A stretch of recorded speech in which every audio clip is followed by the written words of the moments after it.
I am pleased to be joined by my next guest, and it's JJ Jakovac, and a huge win at the Open Championship with his player Collin Morikawa coming off of that. JJ, first of all, you're back home in Vegas. How are you feeling? I feel good. A little tired. I mean, it was what an incredible day. I mean, can't beat that birthday present. But you know, eight hour time difference. So I've been last 2 mornings. I've been up at about 3:30 in the morning. So little jet lag, but feeling good. Thanks. No, absolutely understandable. It takes a little time to get back to that. What to you, like, what moments stick out from an amazing week at St. George's? Um, well, I mean, winning the tournament is probably the one that sticks out the most. um, I mean, the last hole, getting that 5 wood in the fairway, getting a great shot off the tee with a 2-shot lead, and then, to be honest, I didn't think ahead too much until he hit that next shot on the green, and once that was on the green, I was like, all right, this is a done deal, and just kind of letting him walk up the fairway with the bleachers and grandstands completely packed with people. It was a really cool atmosphere to see, and just very different than the first major that he won because of the fans and because of the atmosphere. I mean, obviously it's still awesome to win any major, but just the whole scene on the 18th green was pretty darn special. Mm. What about like the start for you guys? I know there were saves on 3 and 4, like a lot of up and ins. I mean, what was that like kind of early to right the ship? Yeah, I mean, four was, I mean, three is a really, really tough hole no matter what. It's into the wind. It's 220 yards, not really much room for error. So he didn't hit too bad of a shot in there and had a really nice up and in. But then four was his first loose shot of the day into a pretty bad spot, and shows his competitiveness, and not his competitive side, but just his and then 10 and 15 were the two big moments of the round. Were 10 and 15. I mean, he hit both those balls into bad spots, and they were massive momentum keepers. Like we had the momentum on our side, and we that shot on 10 and could have went sideways, and then the one on 15 was a really tough up and down, and just shows his championship moxie, I guess.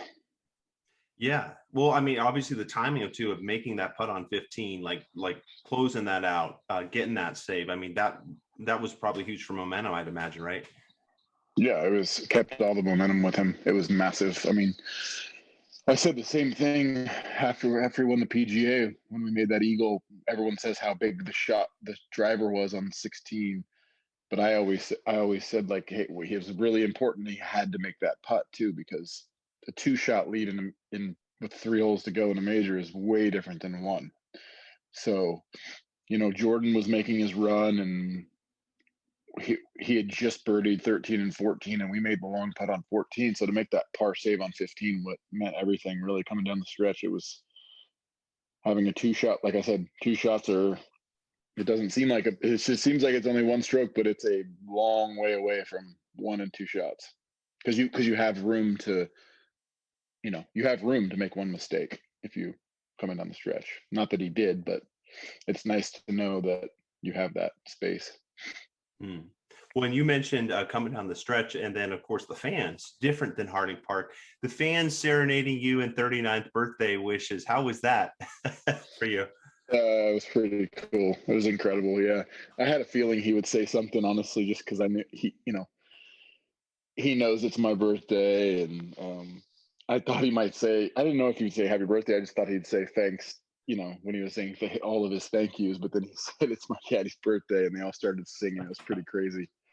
I don't think I'll ever get that again. 30,000 people singing happy birthday, but it was pretty special, definitely. Yeah. Was there any kind of like pinch you moments after the win, like the day after, where you guys are like, wow, like how we did it? This is crazy.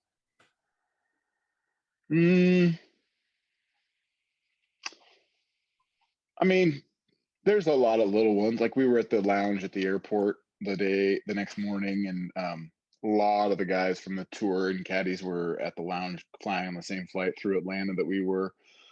So, we show up and we got this box, and they're like, hey, what's in the box? They're just joking around. Obviously, they know it's in the box. So they they got the trophy out and kind of passed it around and checked it out. And that was a pretty cool moment, had 4 or 5 PGA Tour players just kind of passing around and looking at it. But not, I mean, we had a little celebration dinner last night, which was fun. His coach and agent came out here to Vegas, where we both live, and my wife and Collin's girlfriend and another one from his management team came, and we had a nice dinner and drink a little Dom Perignon out of the claret jug. So, yeah, it was nice. So that was here in the States. What about back in the UK? Like, what in the immediate aftermath, what were you guys drinking out of the claret jug? We just put a little bit of we were back at the Princess, which was where we stayed for the week of the tournament, which was incredible. It's right next door to Royal St. George's, and they have a little golf lodge there, and some other players and caddies were staying there. So we just went back that night after he did all his media and hung out with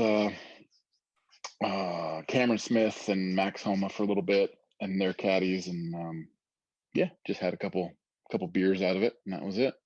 So we had to get on the road. We had to drive 2.5 hours to London that night. So we didn't get settled in till 1 a.m. or 2 a.m. Man, so we just want a local beer, a local English beer in there, or what?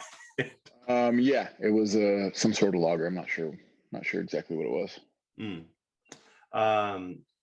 When things are really rolling well for you, where do you find your voice with Collin? Like, is it when he's playing really well, or is it more when he's nervous? How do you kind of read that in terms of when you're supposed to kind of chime in and help him out? Or what's that dynamic? Yeah, that's it doesn't actually, like, he likes to know a lot of information, like a lot, and he likes to talk about, I don't know if you can tell, but it's not just when he's coming down the stretch leading a tournament that we're talking through every single shot. We do that like the whole tournament. Even at tournaments where he's finishing 30th, we're talking about start lines and numbers and how far it's playing and what the wind's doing, and he likes to be super precise, I guess I'll say. So he's very information oriented. He wants to know a lot of things, and you got to be ready, Yeah, with what he's looking for. Well, the thing is, like, information oriented, you're going into links golf. For a guy like him, he had never really gotten into it until the Scottish Open or the week before the Open. So how did your guy do this?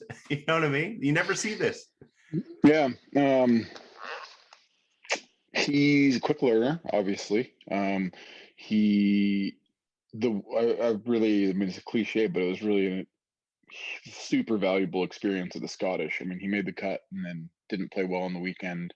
Was 3-putting, missing lots of putts. His speed was very bad, but used it as a learning experience and try to figure out how to get better at it. And yeah, it's pretty crazy how quick he did get better at it. And but again, I talked to his agent about it last night. I'm like, man, I didn't realize how valuable going over there a week early for him would be until we were actually there. And I saw for myself things, you don't know what you don't know. So things that he needed to learn, he learned, and he's did it quickly. And yeah, I mean, it was and I think we've kind of been trending that direction, though, because we've been practicing a lot with chipping with a 5-wood around greens, because even though it's not links golf, there's a lot of courses we play on the PGA Tour that have really fast runoffs and things like that, where you can actually play that sort of on the ground shot sometimes. So it's something that he's been developing for a while. Even not on links golf, we still play the same type of shots sometimes around the greens that you need there. So, and then also it wasn't, to be fair, we had such good weather. It wasn't a absolute grind and survival like sometimes an Open can be. Funny thing was, he actually got the bad side of the draw. I don't know if you saw that, but he won the tournament. But he was in the bad side of the draw, which was a little over 2 shots of a difference, which is a massive amount for. I mean, there's obviously been a worse draws, but that's quite a few shots for a separation between 2 waves, Mm. Well, and also the week of the Open Championship, I had heard that you had encouraged him to get back to standard grip on longer putts. Is that what it was? I mean, we were practicing practice rounds, and I knew that was a weakness the week before. So I dropped balls on the greens and practices and put a little plastic cup down, and we practice to different hole locations that we think might be. And he was still struggling a little bit with the speed. We added some weight to it, to his putter, to give it a little more mass, to give it a little more easier to give it a hit. And then finally, on Wednesday, I was just like, why don't you just grab it conventional and you can get a little more load on the shaft, because the whole reason you putt with a claw is so there's no manipulation and it's a pendulum kind of stroke. It's very hard to get any real hit on the ball. So when you grip it conventional, you can play it more like a real golf shot and get a little lag in the shaft. And so he did that a couple times, and he just instantly, it matched up what his eye was seeing. So it helped a lot. Man, I mean, this little thing sometimes, but there you go. I mean, it makes a huge difference. Yeah. Equipment too. So obviously he had some slightly different clubs. Was it the 7 through the wedge? He had made changes 7 through 9, just 7 through 9 iron. He went from the blade to the I don't even know what it's called.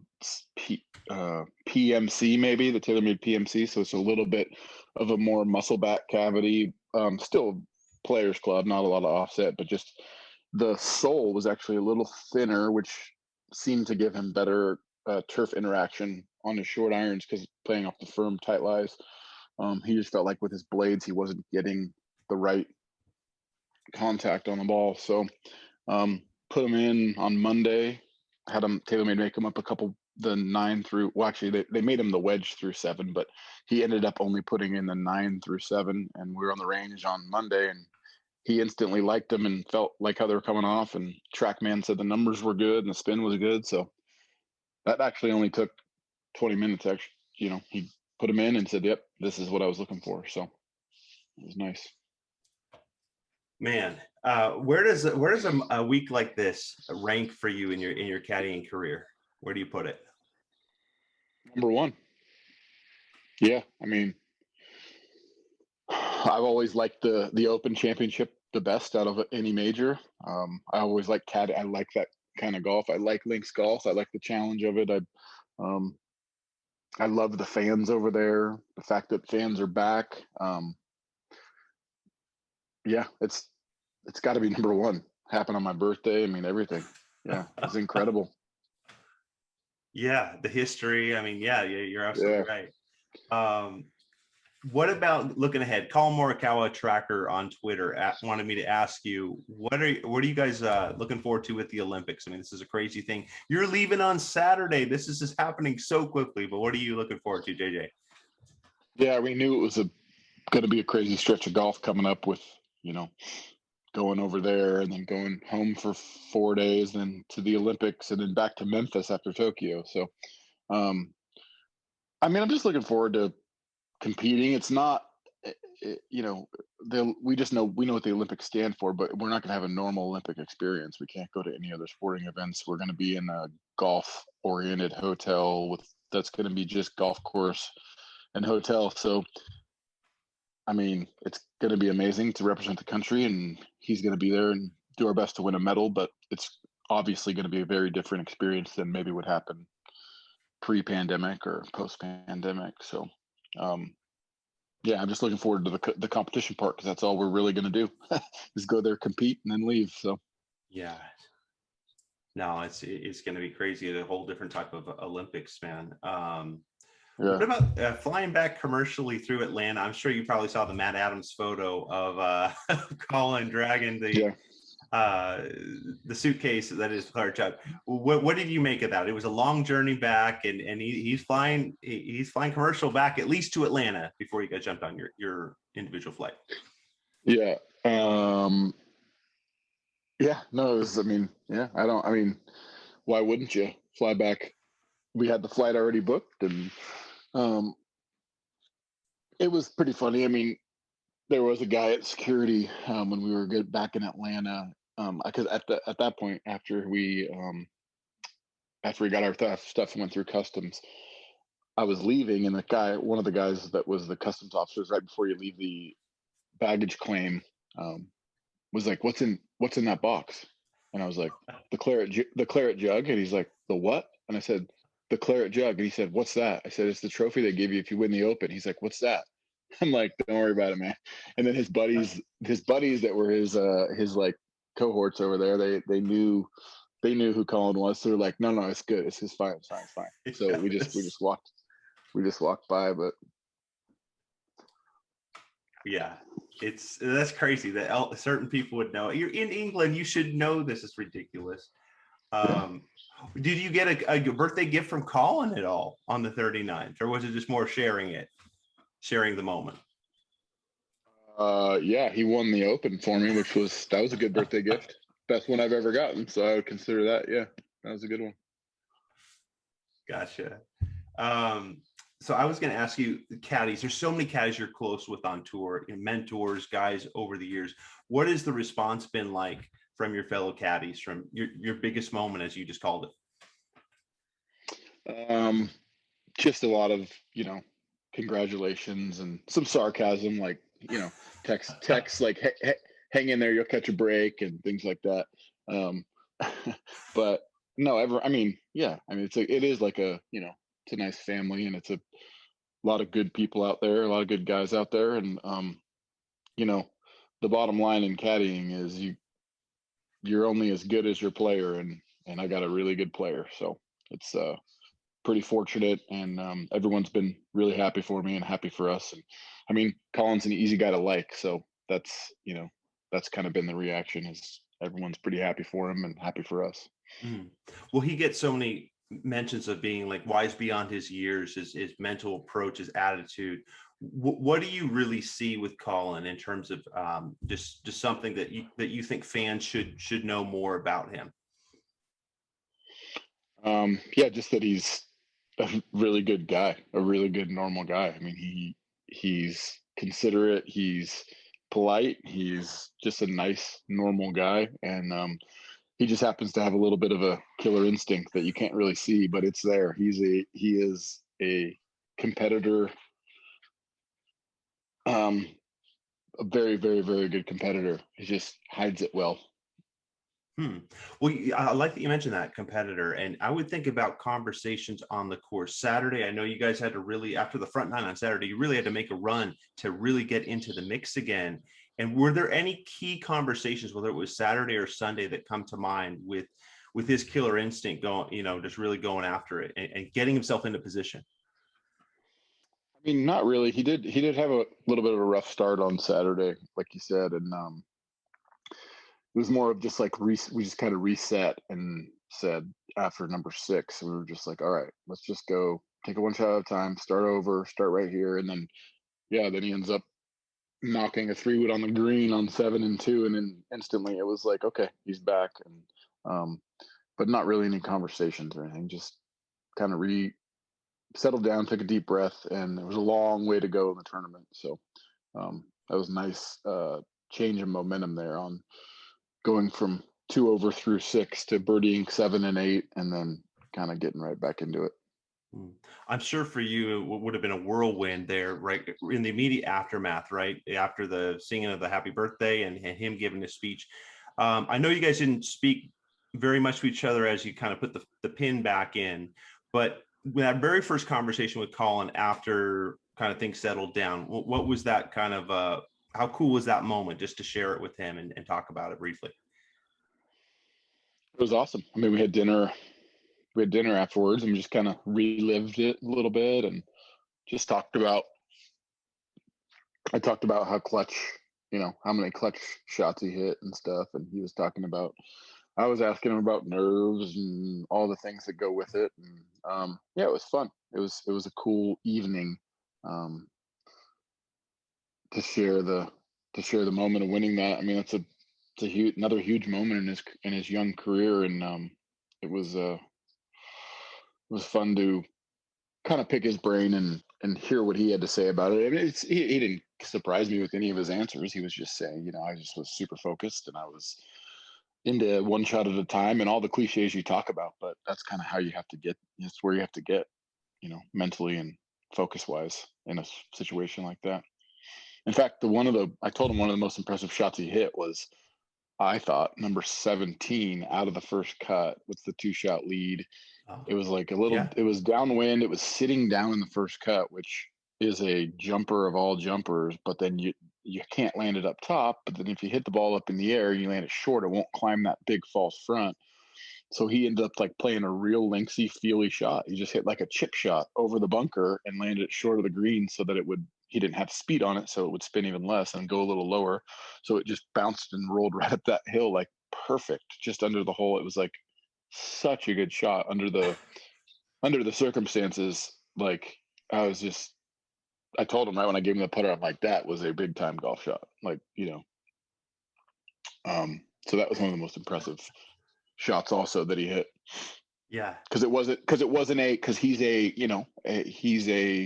he's a machine. That's what he's touted. He's one of the best iron players ever, probably. But that this was the opposite of that. This was all feel, all reaction to the lie and what he had to do. It wasn't a pure 7-iron from 175 that just like went 3 feet. It was a all feel links type shot. So it was cool. Vlad Bello on Twitter said, was there much discussion about the reads on the clutch putts on 14 and 15 between you guys? What was that like? 14, I didn't read. I read a lot of putts with him over the last, especially 2 days. Most of the week, really. Just mostly confirming. Yeah, 15 was a big one. He was that sneaky tough read. It seems from first glance that it's going to have a lot of right to left in it, like it's going to swing off there. But there was some kind of pitch, kind of holding it from the front left side of the green that was like holding it straighter. So we both read it. He was pointing out his spot, and I was actually slightly lower, maybe like a ball lower from where he was pointing. And I said, I just think it's going to hold there a little better or whatever. And you'd have to ask him. I don't know where he thought he hit it, but he made it right in the middle, and he came back and said, good read. So I think it was, he probably went somewhere in between where we were looking. I just thought he was a little high. He probably thought I was a little low. So we just kind of probably went in between and made it right in the middle. And that was a tricky read for sure. Yeah. Well, we talk about conversations over important putts and stuff, but I got to ask you though, like, is there a Giants or a Dodgers? That's another question on Twitter. Is there a Giants or Dodgers banter, or what's the best topic of banter between you guys typically? Yeah, I mean, we just, talk a little bit of trash about baseball and stuff, payrolls and, but they've both had such success, recently that there isn't really much, all of our teams really, because he's a Lakers guy and obviously I'm a Warriors guy. So there's been success on both sides in the recent past. So it's not like I can, give him too much crap for that. But not really. We don't, just a little bit. We played a little gin on the airplane on the way back. So there's a little bit of trash talk in there. But yeah, not too much. Gin rummy? Yeah, just gin. Gin rummies and gin are a little different. Gin, you keep the cards in your hand the whole time. So yeah. So who ended up on top, or what was the back and forth there? I took it down. I took it down barely. It was very close. Nice. Well, hey, JJ, great hanging out with you if you're here for a little bit in the aftermath of the big win. Like you said, this is the biggest moment of your career. So, and as I wrap that up, like 30 years from now, 40 years from now, when you got grandkids, what are you really going to remember about? What's the most special aspect of the week? Or what image would come to mind?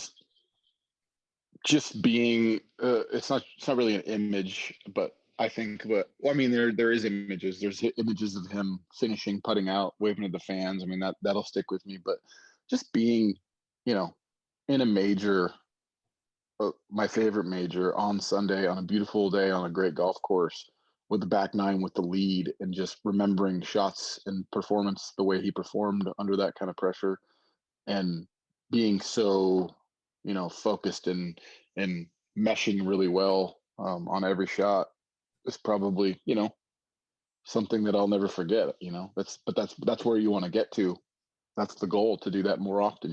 Get in that exact spot and perform like that. So just the entirety of the week, really. But the back nine on Sunday, you're so focused and you're nervous, you're excited, it's just a different feeling, even for me. Even though I'm not playing, I'm watching him play, but have to be at that same kind of level of focus and commitment. Yeah. The party on Tuesday night last night, was that at Collin's house there in Vegas, or where'd you guys at the party? No, we just went to Morimoto down at MGM. Okay. The restaurant down there. Yeah. Nice. And then just lastly, as you said, there was so much going on late at night, driving. You guys celebrated, then you drove back to London. To London. You're on a different time zone. You had the greatest moment in your career. Were you on the phone talking to friends or family or anybody else? I'd be blowing people up. Like, this is great. Feel this emotion. What was it like for you? Yeah, I have, how we work now with text messaging. So I was just trying to return 230 something text messages, cause it's 11 PM when we got in the car to go to the airport, which is like what time, 2 PM in Vegas and on the West Coast. Yeah. So everyone was texting and waiting to hear back from me. So I'm going to I tried to call my dad. He was, he's out of cell phone service. He's up fishing somewhere in the mountains. So he probably doesn't, I don't think he still knows we won the British Open. And talked to my mom and my wife and kids, and that was about it. Everything else was just trying to return a million text messages. So well basically what we were doing on the whole drive. Oh my gosh, technology! You got to keep up with everybody. Great stuff, JJ. Awesome to have you on, and really good luck to you going to the Olympics and the rest of the summer, man. All right, thanks, Garrett. Talk to you later.